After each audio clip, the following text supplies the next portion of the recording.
This video is dedicated to Mr. Rosen, my high school physics teacher. The force you apply to get your pizza to move is met with two kinds of friction. Static friction applies when your pizza is not moving, but when you reach the threshold of motion, kinetic friction takes over. It's lower and no longer related to the force applied. By vibrating the peel, you can help kick the pizza into motion, reducing friction and making it that much easier to launch. Okay.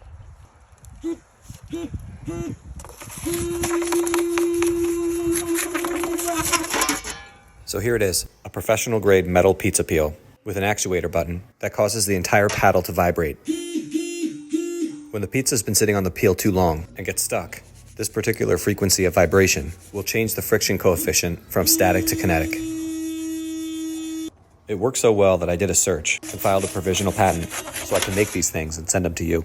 Peel Pro has USB-C charging. The recessed actuator button is stainless steel, and the handle is about 20 inches long. The peel itself is 16 by 18 inches. Wiring is concealed with a basswood strip. I don't fabricate the metal, but these things are otherwise handmade right here in Ohio. It still takes some practice to launch pizza, and you still need some flour, but this little innovation makes things a lot easier. Please share this with whoever you think it would help. There's an ink lay in my I.O. bay. Thanks for watching.